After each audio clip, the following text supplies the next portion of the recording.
Clôture dans le rouge finalement ce soir pour le CAC 40. L'indice parisien perd 0,24% à 5783 points au terme d'une séance en demi-teinte où l'indice a d'abord atteint 5830 points en fin de matinée avant de retomber à l'équilibre aux alentours des 5800 points à la mi-journée. L'indice a ensuite tenté un rebond mais sans succès et repasse dans le rouge dans les dernières minutes de cotation.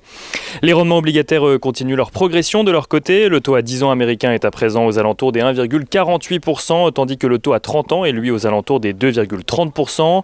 L'OAT à 10 ans française repasse de son côté en positif pour la première fois depuis juin à 0,02% ce soir. Des niveaux records qui semblent moins inquiéter les investisseurs depuis le discours de Jérôme Powell hier devant la Chambre des représentants.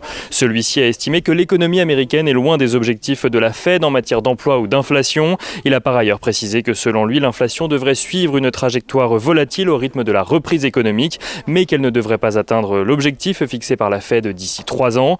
Une déclaration vue par de nombreux investisseurs comme l'assurance d'une politique accommodante de la Fed qui devrait encore durer dans le temps. Et pour les plus craintifs, Jérôme Powell a assuré que le jour où ce niveau serait atteint, la Fed dispose de tous les outils nécessaires pour y faire face. En Europe, l'économiste en chef de la BCE a réaffirmé de son côté ce que Christine Lagarde avait déjà avancé il y a quelques jours, à savoir que la BCE surveille de près l'évolution des rendements obligataires à long terme. Du côté des statistiques à suivre aujourd'hui, aux États-Unis tout d'abord, le PIB a progressé de 4,1% au quatrième trimestre 2020, une progression légèrement supérieure à la première estimation réalisée par le département du commerce. Les inscriptions hebdomadaires au chômage diminuent de leur côté plus que prévu et ressortent à 730 000 contre 841 000 la semaine précédente. Et on notera aux États-Unis toujours que les commandes de biens durables progressent fortement de leur côté pour le mois de janvier, avec une progression de 3,4% contre 1,1% attendu. En France, on notera que la confiance des ménages recule légèrement pour le mois de février. Elle ressort à 91 points, soit en dessous de sa moyenne longue période qui se situe à 100 points. Et on notera également que le pétrole est de son côté aux alentours des $67 le baril de Brent ce soir, dans un contexte où les matières premières sont en général assez recherchées. Du côté des valeurs, à suivre à présent à la Bourse de Paris, AXA a publié ses résultats annuels aujourd'hui. AXA qui fait état d'un bénéfice net de 3,16 milliards d'euros en 2020, en recul de 18% par rapport à 2019. L'assureur annonce également revenir au niveau de dividende qu'il avait initialement prévu, à savoir 1,43 euros, après avoir envisagé de le diminuer de moitié l'année dernière. Pour 2021, AXA dit aborder l'année avec une grande confiance grâce à une dynamique commerciale à nouveau enclenchée en fin d'année 2020.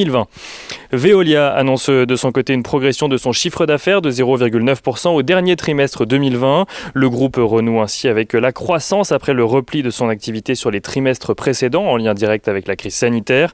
Son résultat courant pour l'ensemble de l'année 2020 ressort lui à 415 millions d'euros, soit au-dessus des prévisions des analystes. Et on notera que Safran annonce de son côté un recul de son chiffre d'affaires de 33% et un recul de 56% de son résultat opérationnel courant ajusté. Le groupe publie malgré tout des résultats légèrement supérieurs aux attentes des analystes dans un contexte de baisse de la demande, notamment chez ses clients dans l'automobile ou encore dans l'aéronautique. L'équipementier qui versera un dividende de 43 centimes d'euros au titre de l'exercice 2020 et Safran qui anticipe une hausse de sa rentabilité opérationnelle pour 2021. Et on finit avec l'agenda de la journée de demain. Demain, les investisseurs prendront connaissance des résultats d'Engie au sein du CAC 40, mais aussi de Soprasteria, de Bonduelle ou encore de ADL Partners. Et au-delà des nombreuses statistiques qui sont également attendues, les investisseurs suivront le premier vote au sein de la Chambre des représentants en ce qui concerne le plan de relance proposé par Joe Biden.